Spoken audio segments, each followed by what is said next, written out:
Vajiraman Ravi has been still there even during my mains preparation, during both my attempts 2023-24. I started my preparation in 2018 here as a foundation batch student, and finally I'm again back here 6 years later. The life has come full circle finally. I post-graduated actually in year 2018. After that I came to Vajiraman Ravi, as the name has always been there, where I was completely clueless कि क्या करना है क्या नहीं.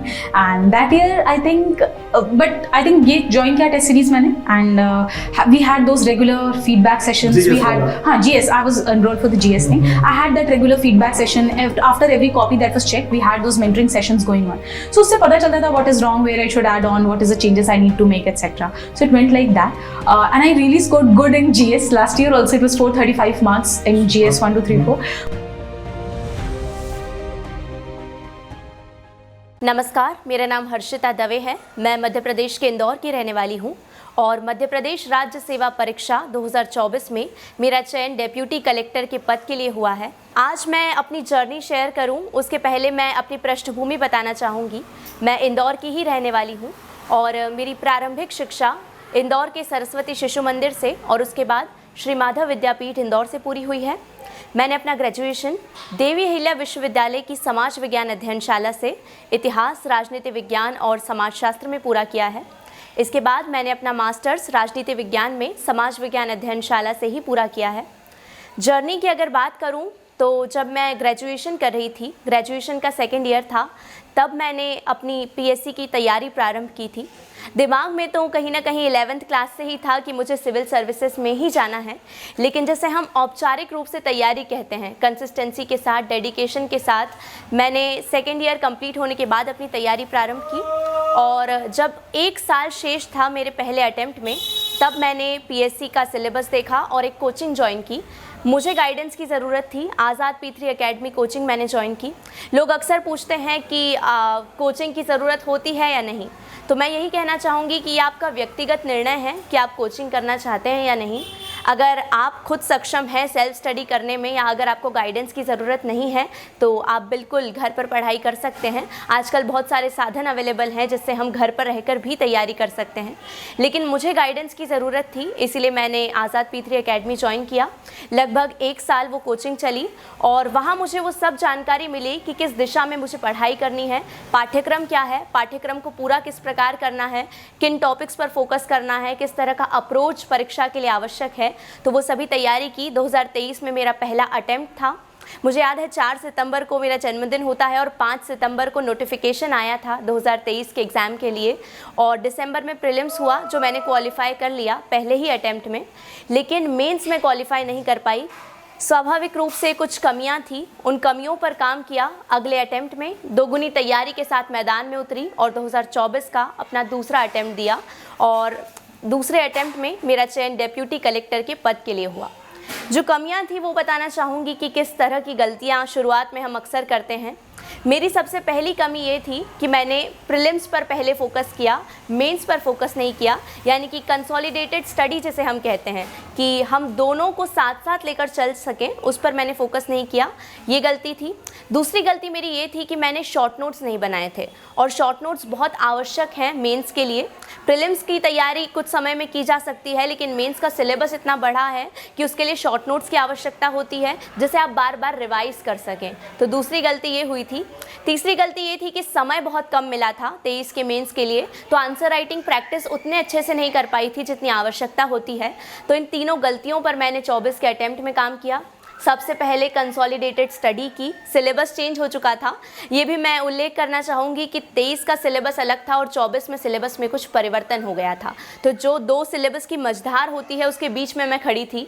पहले attempt में मैंने prelims और मेंस का पहला सिलेबस किया, उसके बाद दूसरे अटेम्प्ट में मैंने सिलेबस जो परिवर्तित हो चुका था उसे कवर किया। तो 24 में सिलेबस भी बदल गया था, तो मैंने मेंस और प्रीलिम्स की साथ साथ स्टडी की। इससे मेरा मेंस भी कवर होता चला गया और प्रीलिम्स और बेहतर हुआ, क्योंकि जब हम मेंस पढ़ लेते हैं तो प्रीलिम्स में हमारे मार्क्स अपने आप बढ़ते हैं। इसका कारण ये है कि प्रीलिम्स में हम केवल फैक्चुअल चीज़ें पढ़ते हैं, लेकिन मेंस में हम बहुत डीप में स्टडी करते हैं, जिससे कई बार ऐसा होता है कि कुछ क्वेश्चंस हमें ऐसे देखने को मिल जाते हैं जो हमने मेंस में पढ़े होते हैं लेकिन प्रीलिम्स में पढ़े नहीं होते। तो मैंने उस पर सबसे पहले काम किया। इसके अलावा मैंने आंसर राइटिंग प्रैक्टिस बहुत ज़्यादा की। मैंने टेस्ट सीरीज़ ज्वाइन की, मैंने घर पर भी आंसर राइटिंग प्रैक्टिस की। इसके अलावा मैंने शॉर्ट नोट्स बनाने पर सबसे पहले काम किया, क्योंकि शॉर्ट नोट्स की मुझे अहमियत तब समझ आई जब 23 का मेरा मेंस था और 6 दिन थे, और तब मुझे समझ ही नहीं आ रहा था कि मैं शुरू कहाँ से करूँ, ख़त्म कहाँ पर करूँ, इतनी सारी बुक्स होती हैं। तो जब मेरे पास शॉर्ट नोट्स थे तो उन्हें मैंने इस तरह से बनाया था कि मुझे अब कभी बुक उठाने की ज़रूरत न पड़े। मैंने सबसे पहले इसी पर काम किया। इसके अलावा मैं कुछ सोर्सेस और क्या स्ट्रैटेजी है उसके बारे में आपको बताना चाहूँगी। स्ट्रैटेजी मैं एक एक स्तर के हिसाब से आपको बताती हूँ। 3 स्तर होते हैं पीएससी में, प्रीलिम्स है, मेंस है, इंटरव्यू है। तो सबसे पहले अगर प्रीलिम्स की बात करें तो प्रीलिम्स की स्ट्रैटेजी यही है कि प्रीलिम्स फैक्चुअल है। यूनिट्स मात्र 10 हैं, लेकिन उस 10 यूनिट्स में भी इतने फैक्ट्स हैं कि उन्हें रिविज़न की बहुत ज़्यादा आवश्यकता होती है। तो मेरी सलाह आप सभी को यही है कि ज़्यादा से ज़्यादा रिवीजन करें, बहुत आवश्यक है प्रीलिम्स के लिए। इसके अलावा कोशिश करें कि हर यूनिट के आपने बहुत सारे क्वेश्चंस लगाए हुए हों। हम किसी भी दुकान पर चले जाएंगे, कई सारे क्वेश्चंस हमें मिल जाएंगे। ज़्यादा से ज़्यादा क्वेश्चंस लगाइए, क्योंकि बहुत ज़रूरी होता है कि आपको प्रैक्टिस हो क्वेश्चंस लगाने की। इससे आप ऑप्शंस को एलिमिनेट करना सीखते हैं। देखिए 70 क्वेश्चंस तो अगर हमने ठीक से पढ़ाई की है तो वो तो सही होंगे ही, लेकिन जो आगे के 10 से 15 क्वेश्चंस होते हैं वो डिसाइडिंग होते हैं, और वो आप तभी सही कर पाएंगे जब आपकी प्रैक्टिस हो। तो प्रैक्टिस करने की ये आवश्यकता है कि अगर आपकी अभ्यास होगा क्वेश्चंस लगाने का, अगर आपको अभ्यास होगा तो आप ऑप्शंस को एलिमिनेट करना अपने आप सीखेंगे। आप 3 गलत ऑप्शंस को एलिमिनेट करके एक सही आंसर उसमें से अपने आप खोज निकालेंगे। तो प्रीलिम्स की यही स्ट्रैटेजी है कि ज़्यादा से ज़्यादा रिविजन, सोर्सेज सही रखें और ज़्यादा से ज़्यादा क्वेश्चंस लगाइए। प्रीवियस ईयर क्वेश्चंस देखना बहुत ज़रूरी है, चाहे प्रीलिम्स हो चाहे मेंस हो, क्योंकि जब हम PYQ सॉल्व करते हैं तो हमें एक तरह से अभ्यास हो जाता है कि किस तरह से हमें इम्पॉर्टेंट टॉपिक्स को पढ़ना है, कौन से टॉपिक से लगातार क्वेश्चंस पूछे जा रहे हैं। करंट अफेयर्स बहुत ज़्यादा है, तो किस चीज़ों को, किन टॉपिक्स को हमें कवर करना है, ये हम सिर्फ तभी समझ पाएंगे जब हमने PYQ सॉल्व किए होंगे। अप्रोच क्या है, जैसे 25 के प्रीलिम्स में हमने देखा कि इकोनॉमिक सर्वे से कई सारे क्वेश्चंस पूछे जा रहे हैं। तो अगर आपने PYQ सॉल्व किए हैं तो आप समझ पाएंगे कि मुझे इन एस्पेक्ट्स को कवर करना है टॉपिक्स के। तो मैंने भी कई साल के प्रीवियस ईयर क्वेश्चन सॉल्व किए। प्रीलिम्स के सोर्सेज की अगर बात करूँ तो जो MPGK है, जो एक बड़ा पोर्शन कवर करता है, उसके लिए मैंने परीक्षा धाम पब्लिकेशन की बुक्स पढ़ी थी। मुझे काफ़ी व्यक्तिगत रूप से वो अच्छी लगी थी, और कई सारे जो इम्पॉर्टेंट एस्पेक्ट्स होते हैं वो उसमें कवर किए गए हैं। ये आपका व्यक्तिगत निर्णय हो सकता है कि आप किस बुक से ज़्यादा कनेक्ट कर पा रहे हैं, क्योंकि टॉपर्स को आंख मूंद के फॉलो करना ज़रूरी नहीं है। इसमें हमें अपनी समझ का इस्तेमाल करना बहुत ज़रूरी है कि हम किन सोर्सेज से, किन बुक्स से ज़्यादा कनेक्ट कर पा रहे हैं, क्योंकि हर व्यक्ति की अपनी पसंद होती है। मुझे परीक्षा धाम की बुक्स काफ़ी अच्छी लगी थी, मैंने उसी से MPGK कवर किया था। इसके अलावा जो साइंस और टेक्नोलॉजी की यूनिट 7 है प्रीलिम्स में, वो भी मैंने परीक्षा धाम से ही कवर की थी। यूनिट 9 जो है कंप्यूटर की, वो भी मैंने परीक्षा धाम से की थी। करंट अफेयर्स के लिए मैं सलाह दूंगी कि न्यूज़पेपर पढ़ना बहुत ज़रूरी है। आप चाहें तो, अगर आप हिंदी माध्यम से हैं तो दैनिक भास्कर या नई दुनिया पढ़ सकते हैं। इंग्लिश मीडियम से अगर आप हैं तो द हिंदू बहुत अच्छा न्यूज़पेपर है, तो न्यूज़पेपर रोज़ पढ़िए। इसके अलावा करंट अफेयर्स के लिए स्पीडी की बुक बहुत अच्छी आती है, एक वार्षिक अंक निकलता है, और मुझे लगता है कि एक मंथली अंक भी आता है। प्रीलिम्स के 2 से 3 महीने पहले अगर भी आप उसे पढ़ना शुरू कर दें तो वो बहुत लाभदायक है। करंट अफेयर्स के लिए परीक्षा धाम की बुक भी लगभग 1 से 1.5 महीने पहले आ जाती है, मैंने उसे भी पढ़ा था। 2 बुक्स मैंने पढ़ी थी करंट अफेयर्स के लिए।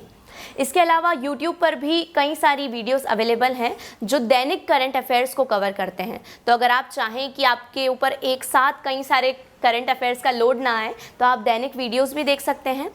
यूनिट 10 जो है प्रीलिम्स की, ट्राइब्स वाली, जनजाति वाली जो यूनिट है, उसके लिए मैंने निर्माण की बुक्स पढ़ी थी, मुझे काफ़ी अच्छी लगी थी वो। उसमें बहुत डीप में समझाया गया है ट्राइब्स के बारे में, तो यूनिट 10 के लिए वो।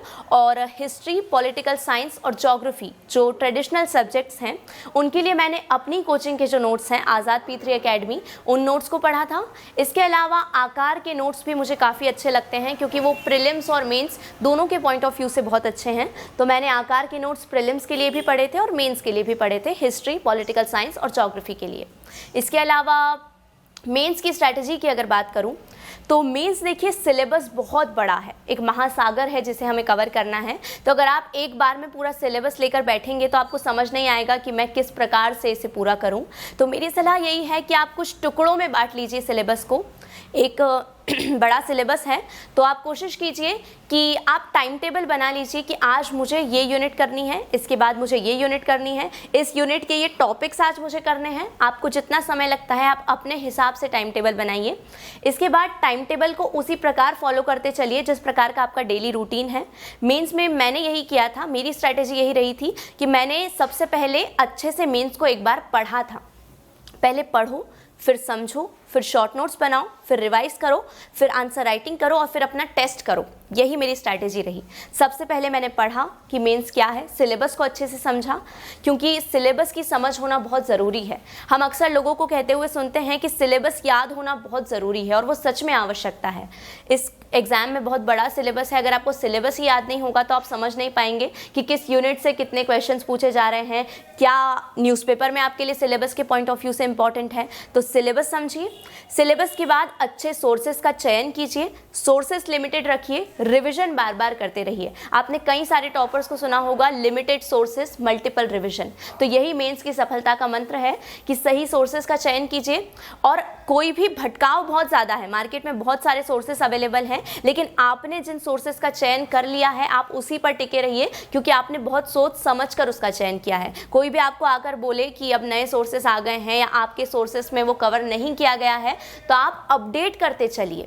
आप समय के साथ साथ अपने शॉर्ट नोट्स को, अपने नोट्स को अपडेट करते चलिए, लेकिन सोर्सेज चेंज करने की गलती मत कीजिए किसी के कहने पर। तो सबसे पहले सही सोर्सेज, उसके बाद उसे एक बार अच्छी तरह से पढ़िए। आपका जो मेंस का सिलेबस है, जो नोट्स है, उसे आप जब पढ़ेंगे उसके बाद ही शॉर्ट नोट्स बना पाएंगे। अगर आप सीधे बुक्स उठाकर बैठ जाएंगे और शॉर्ट नोट्स बनाने की कोशिश करेंगे तो आपको समझ ही नहीं आएगा कि कीवर्ड्स क्या हैं, क्या इंपॉर्टेंट है, क्या आप बार बार भूल रहे हैं। वो सिर्फ तभी आएगा जब आपने एक बार मेंस को अच्छे से पढ़ा हो। एक बार नहीं, मैंने एक बार पढ़ा था, लेकिन अगर आपको 2 से 3 बार में अच्छे से समझ आता है तो आप 2 से 3 बार भी पढ़ सकते हैं।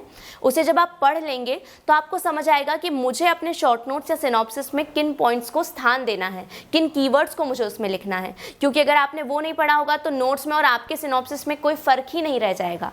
तो पहले पढ़ें, फिर कीवर्ड्स छांटिए। शॉर्ट नोट्स बनाने के लिए मेरी सलाह यही है कि उसमें आप उन बिंदुओं को ज़रूर कवर कीजिए जिन्हें आप बार बार भूल रहे हैं, जो फैक्ट्स हैं, जो डेटा हैं, जो इम्पॉर्टेंट टॉपिक्स हैं और जो सिलेबस में हैं। कई बार ऐसा होता है कि क्वेश्चन सिलेबस से डायरेक्ट पूछ लिए जाते हैं, तो सिलेबस में जो टॉपिक्स हैं उन्हें तो हमें कवर करना ही है, साथ ही जो सब टॉपिक्स हैं यानी कि जो उसके अतिरिक्त पूछे जा सकते हैं उसे आप शॉर्ट नोट्स में स्थान दीजिए। कीवर्ड्स लिखिए। आप चाहें तो फ्लो चार्ट का इस्तेमाल कर सकते हैं। आप अपने शॉर्ट नोट्स को अपने तरीके से बनाइए। आप चाहें तो, अगर आपको अट्रैक्टिव शॉर्ट नोट्स चाहिए तो आप वो बनाइए। शॉर्ट नोट्स इंपॉर्टेंट इसलिए हैं क्योंकि जब हम आंसर राइटिंग करते हैं तो हमारे सामने वो पिक्चर आने लगती है। हम जो देखते हैं वो हम कभी नहीं भूलते। उसका कारण यही है कि हमने अगर नोट्स पढ़े हैं तो वो बुक हमारे सामने नहीं आएगी, लेकिन वो शॉर्ट नोट्स हमारे सामने आ जाएंगे क्योंकि वो फ्लो चार्ट हमारी आंखों के सामने घूमेगा। आपने एक हेडिंग डाल दी, हेडिंग के अंदर आपने कुछ डायमेंशंस कवर कर लिए, आपने कीवर्ड्स लिख दिए, तो आंसर राइटिंग में उसको एलैबोरेट करना आपको अपने आप आ जाएगा। मेरी स्ट्रैटेजी यही रही कि मैंने शॉर्ट नोट्स इस तरह से बनाए, इतने डिटेल में बनाए कि वो सिनॉप्सिस भी थे, वो बहुत कम पेजेस में कवर भी हो गए और वो पढ़ने के बाद मुझे कभी भी बुक उठाने की ज़रूरत नहीं पड़ी। लेकिन ऐसा नहीं है कि आपको हर टॉपिक के शॉर्ट नोट्स बनाने हैं। कुछ बुक्स ऐसी होती हैं जिसमें पहले से ही बहुत शॉर्ट में कवर किया जाता है, तो आपको टेबल ऐसा का ऐसा इधर उतारने की ज़रूरत नहीं है। आप चाहें तो उसी को पढ़ लीजिए, वो काफ़ी है।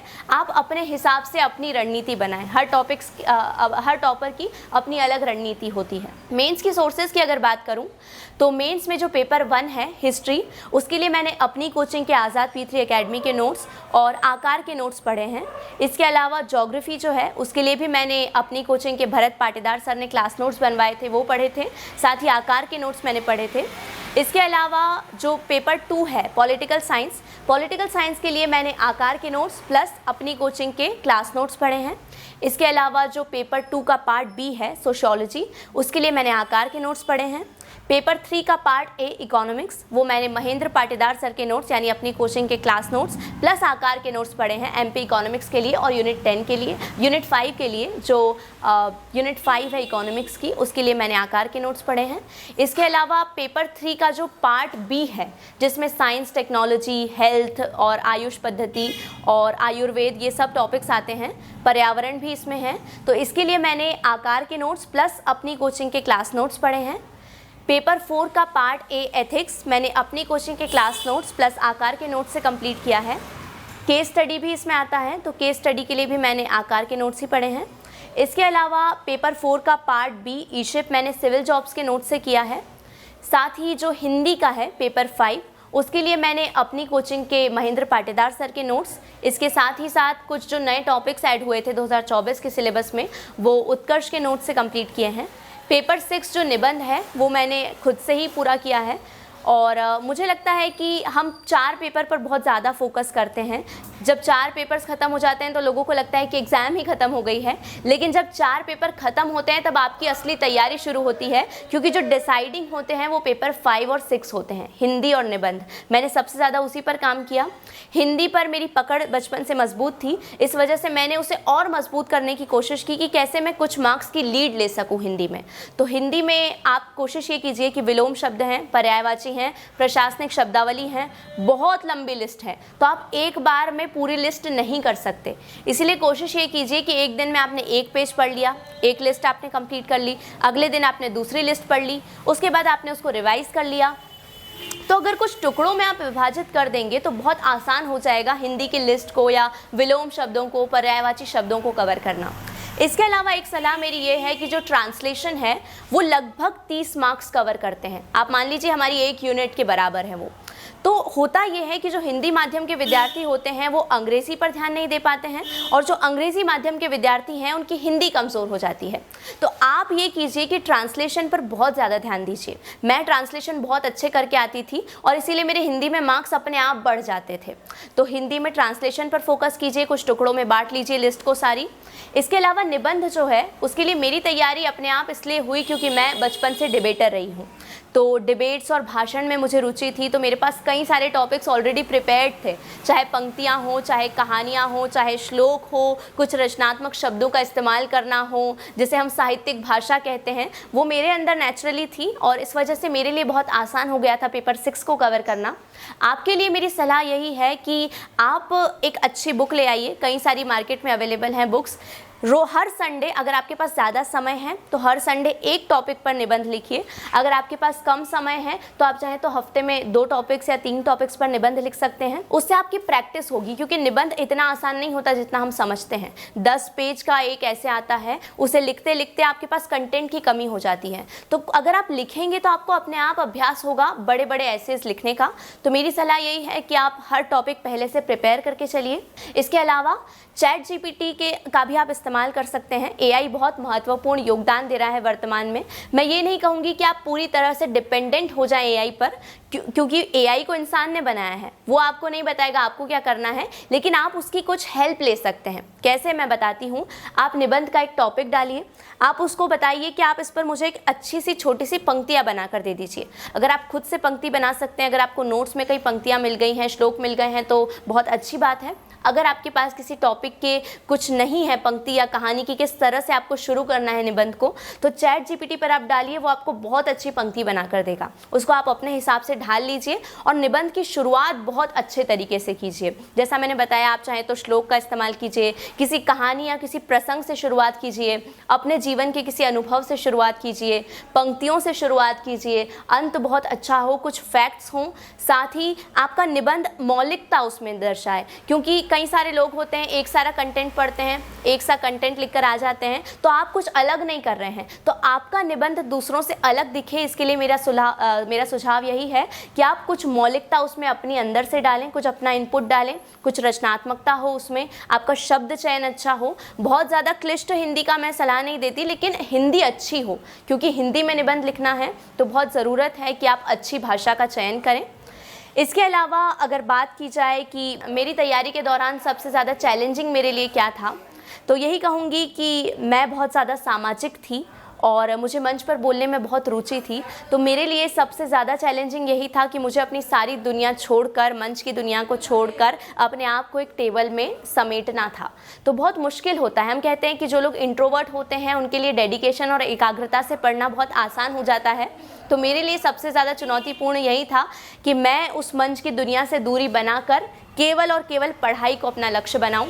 और हम कहते हैं कि कोई भी आदत लगने में हमें 7, 14 या 21 दिन लगते हैं। तो आपको 7 दिन लगेंगे कुछ चीज़ें छोड़ने में, छोड़ दीजिए। जो भी आपकी पढ़ाई में बाधा का काम करे उसे छोड़ दीजिए। मैंने यही किया, एक कंपटीशन छोड़ी, दूसरी कंपटीशन छोड़ी, तीसरी कंपटीशन छोड़ी, फिर धीरे धीरे पढ़ने में ही मेरी रुचि होने लगी। मुझे पढ़ना ही मेरी हॉबी हो गई। और एक समय ऐसा आता है जब आप नहीं पढ़ते हैं तो आपको अंदर से रिग्रेट होता है, क्योंकि हम अपने शिक्षकों से झूठ बोल सकते हैं, हम अपने परिवार से झूठ बोल सकते हैं, हम अपने मित्रों से झूठ बोल सकते हैं, लेकिन हम कभी भी अपनी अंतरात्मा से झूठ नहीं बोल सकते।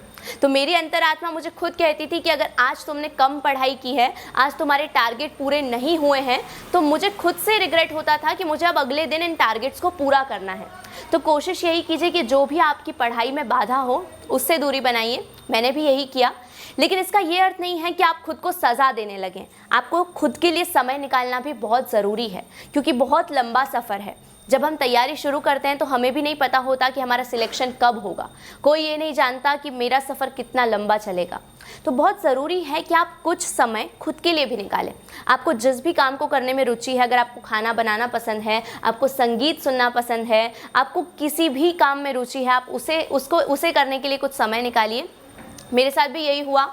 मैंने 2 साल अपनी तैयारी को दिए और इस दौरान मैं मंच पर नहीं गई थी, लेकिन जब मेरी मेंस हो गई थी 2024 की अक्टूबर में, तो मेरे सर ने मुझसे कहा कि कालिदास उत्सव हो रहा है, उसमें एक वाद विवाद प्रतियोगिता का आयोजन किया जा रहा है और तुमने बहुत पढ़ाई कर ली, अब तुम्हें थोड़ा समय निकाल कर इसमें चलना चाहिए। 1 दिन का समय तो तुम दे ही सकती हो। तो मैंने वही किया, 1 दिन का समय निकाला और मैं कालिदास उत्सव में गई और वहाँ पर मुझे 4 पुरस्कार प्राप्त हुए। न सिर्फ सर्वश्रेष्ठ छात्रा का पुरस्कार, प्रथम पुरस्कार, सर्वश्रेष्ठ छात्रा दल का पुरस्कार और सर्वश्रेष्ठ विश्वविद्यालय का पुरस्कार।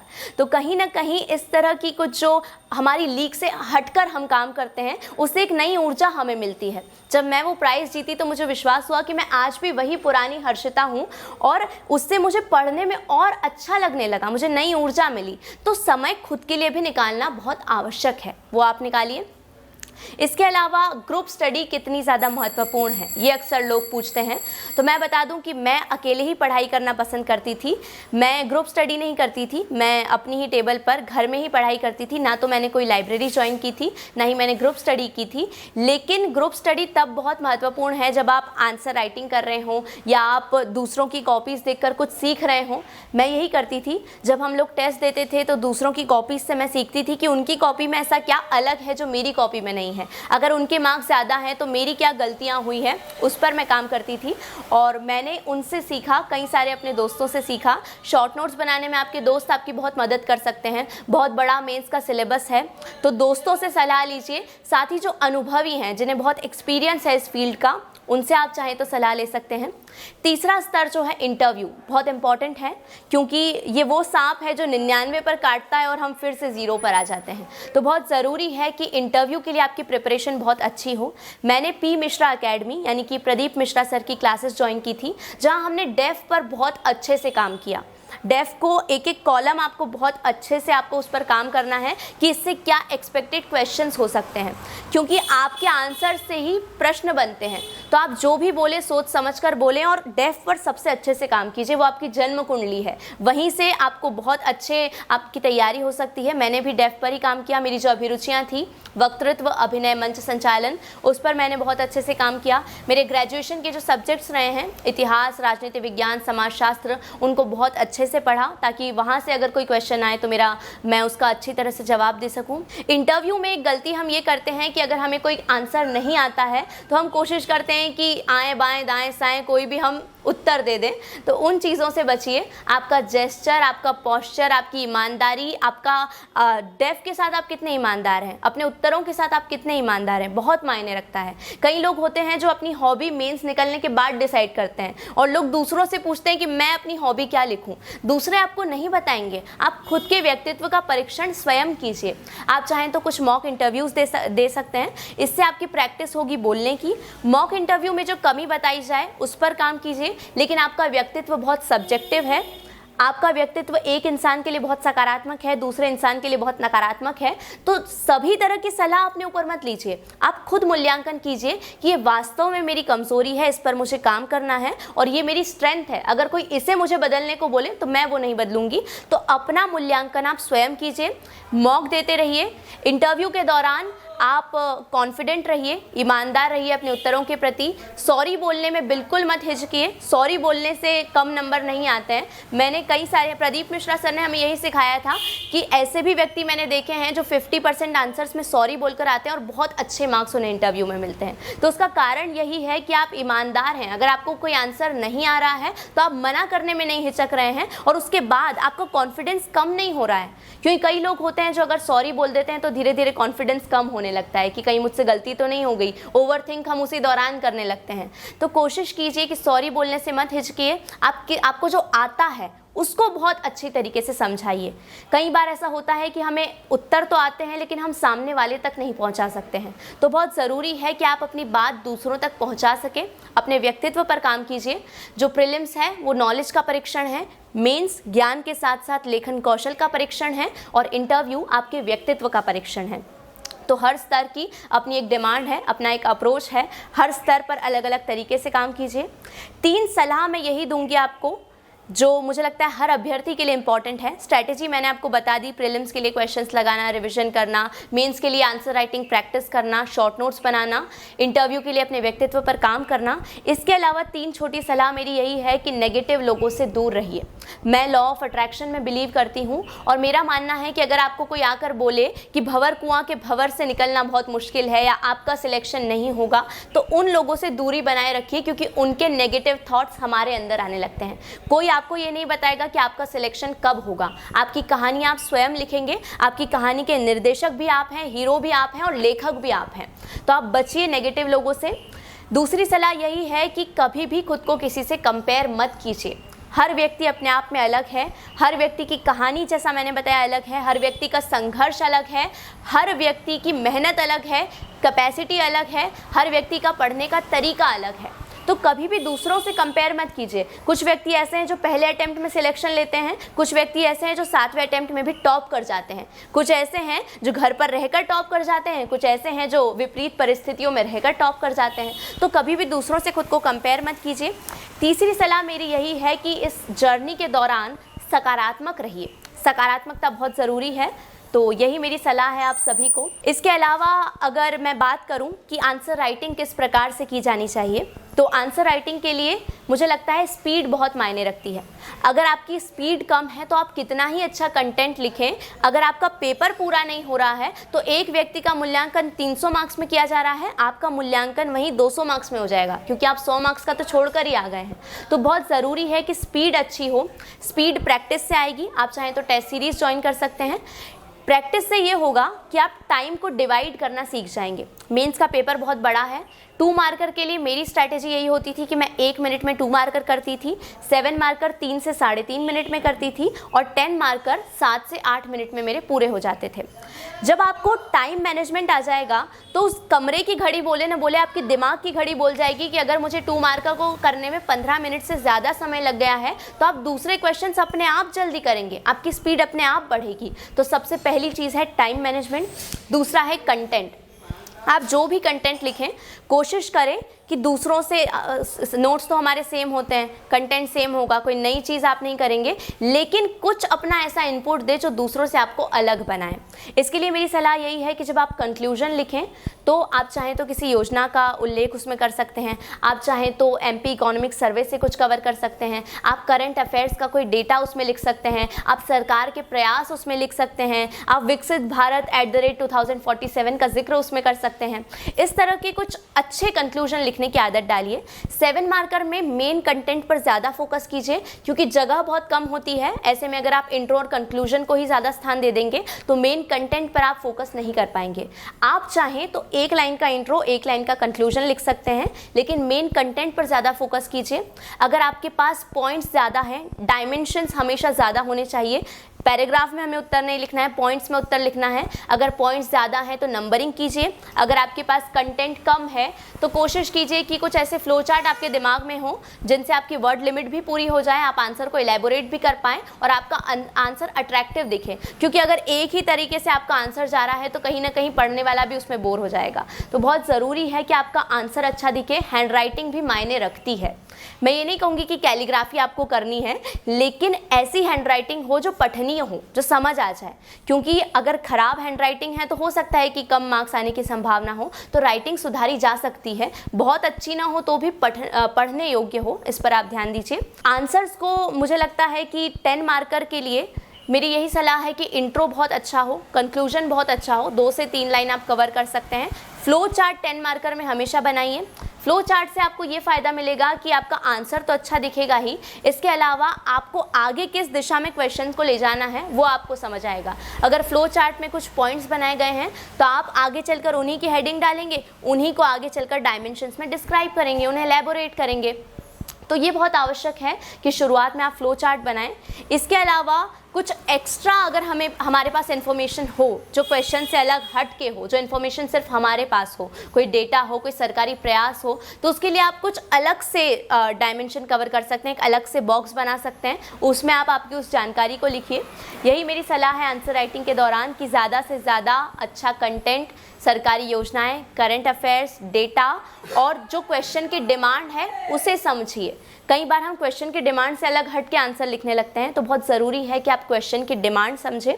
साथ ही साथ बहुत ज़रूरी है कि आंसर राइटिंग के दौरान आप अच्छी तरह से अपने शब्दों का प्रयोग करें और स्पष्टता हो उत्तर में, आपका शब्द चयन अच्छा हो। मैं अगर अपने डेली रूटीन की बात करूं कि मेरी दिनचर्या कैसी होती थी, तो मैं एक मॉर्निंग पर्सन हूं। मैं रात में पढ़ने से ज़्यादा सुबह पढ़ना पसंद करती हूं।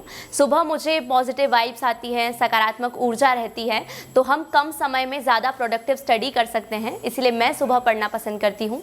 मैं जब एग्ज़ाम्स होती थी तो 5 बजे उठ जाती थी। इसके अलावा डेली रूटीन एवरेज मेरा उठने का टाइम 6 साढ़े 6 बजे होता था। 6 साढ़े 6 बजे उठने के बाद मैं जब अपने दैनिक कार्यों से निवृत्त हो जाती थी, उसके बाद मैं पढ़ाई शुरू करती थी।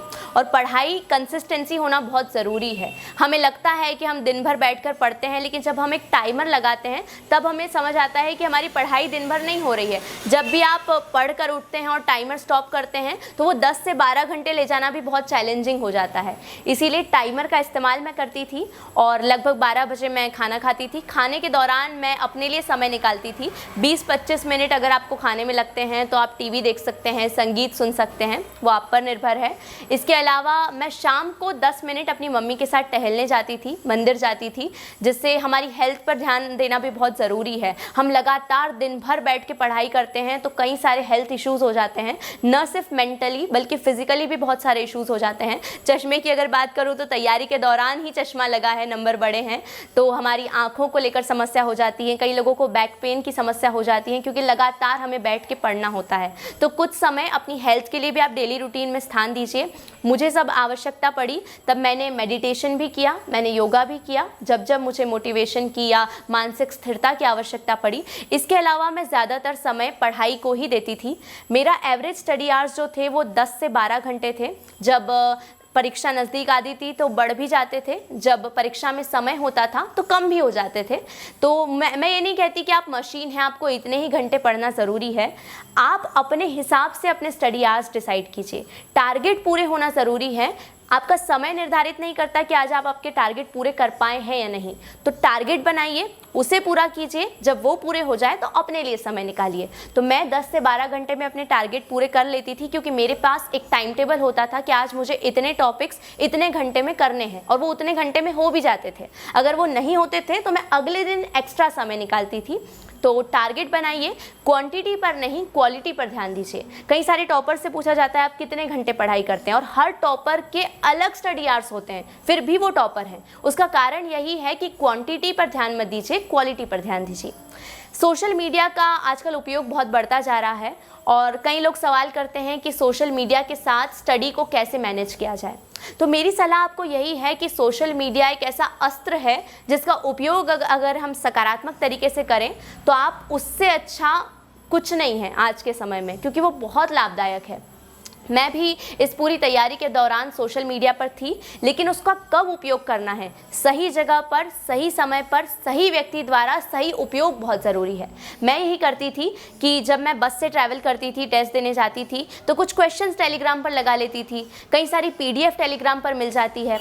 जब हम इंस्टाग्राम चलाते हैं तो जनसंपर्क विभाग की एक वेबसाइट है, आप उसका इस्तेमाल कर सकते हैं। उस पर कई सारी एमपी की योजनाएं आती हैं, कई सारे एमपी के जो वर्तमान में सरकारी प्रयास हैं, क्या करंट अफेयर्स हैं एमपी के, वो आ जाते हैं। इसके अलावा ज्योग्राफी जब हम पढ़ते हैं तो बहुत मुश्किल हो जाती है, लेकिन मैं ज्योग्राफी की रील्स देख लेती थी तो बहुत अच्छे से मुझे समझ आता था कि ये मैप है, यहाँ पर ये नदियाँ हैं, यहाँ पर हिमालय, सब कुछ बहुत अच्छे से समझ आ जाता था। तो बहुत ज़रूरी है कि आप सोशल मीडिया का सही तरीके से इस्तेमाल करें।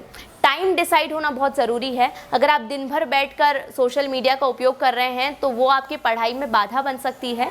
इसके लिए आप चाहें तो अपने जो मोबाइल है उस पर हर ऐप पर टाइमर सेट कर लीजिए कि इससे ज़्यादा मुझे इसका इस्तेमाल नहीं करना है। अगर आप टाइमर सेट कर लेंगे तो जब वो टाइमर बजेगा तो आप अपने आप मोबाइल छोड़ देंगे।